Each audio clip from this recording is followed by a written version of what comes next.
నేను మీ సుమిత్ర. ఈ వీడియోలో నేను కొన్ని టిప్స్ చెప్పబోతున్నాను. అవేంటంటే అల్లం పీలప్ చేసుకుంటాం కదా! పీలప్ చేసినప్పుడు అల్లం తొక్కను పడేయకుండా బాగా వాష్ చేసేసుకొని పెట్టుకున్నామంటే టీలోకి యూజ్ చేసుకోవచ్చు. ఈ తొక్కని ఇలా బాగా వాష్ చేసేసి ఎండలో పెట్టేసి ఇప్పుడు బాగా ఎండ ఉంది కదా! ఎండలో పెట్టేసామంటే బాగా ఎండిపోయినప్పుడు ఇట్లా మ్యాష్ చేసుకున్నామంటే పౌడర్ అయిపోతుంది. టీ పౌడర్ ఉంటుంది కదా! టీ పౌడర్ పోసుకుంటాం కదా! అందులో వేసేసుకొని మిక్స్ చేసేసుకొని టీ చేసుకున్నామంటే మంచి ఫ్లేవర్‌తో చాలా బావుంటది. అల్లం టీ రెడీ అయిపోతది. చాలా చాలా బావుంటది. యూజ్ అవుతుందనుకుంటే యూజ్ చేసుకోండి. సో, అదనమాట విషయం.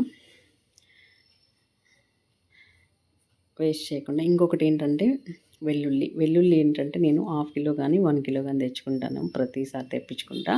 హాఫ్ కిలో తెచ్చినప్పుడు అయిపోద్దని నేను 1 కిలో తెప్పించా ఈసారి. వీటిని పచ్చిగా ఉన్నప్పుడు వీటిని బాగా ఎండబెట్టుకోవాలి. ఎండలో ఒక 2, 3 రోజులు ఎండలో పెట్టేసామంటే బాగా ఎండిపోతాయి. ఎండిపోయినప్పుడు పాయలు ఒలిచి పెట్టుకున్నామంటే 1 మంత్ వరకు ఫ్రెష్‌గా ఉంటాయి. ఎక్కడికి పోవు. పాడైపోదనమాట. అలానే వదిలేసామంటే పాడైపోతాయి. బూజొచ్చేసి నల్లగా పాడైపోతాయి. సో, పెట్టుకున్నామంటే చాలా బావుంటాయి. నేను ఎక్కువ యూజ్ చేస్తూ ఉంటాననమాట. అల్లం వెల్లుల్లి పేస్ట్ ప్రిపేర్ చేసుకోవడానికి. అండ్ చట్నీస్‌లోకి రోజు యూజ్ చేస్తాను.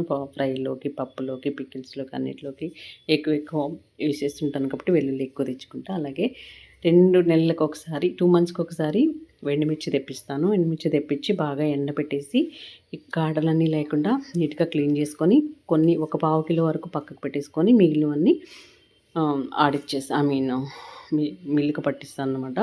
కారం ఆడి కారం పట్టిస్తాననమాట. దీనిలోకి ఒక హాఫ్ కిలో వరకు ధనియాలు ఎండబెట్టి వేసేసి కారం పట్టించుకున్నామంటే 2 మంత్స్ వరకు నాకు కారం వస్తది. అదనమాట విషయం. ఇట్లా ప్రిపేర్ చేసి పెట్టుకుంటాను నేను. ఎవ్రీ మంత్ కూడా 2 మంత్స్‌కి ఒకసారి కారాన్ని ప్రిపేర్ చేసుకుంటాను. అదనమాట విషయం. ఎవరైనా తెలియకపోతే తెలుసుకుంటారని మీ అందరి కోసం ఈ వీడియో.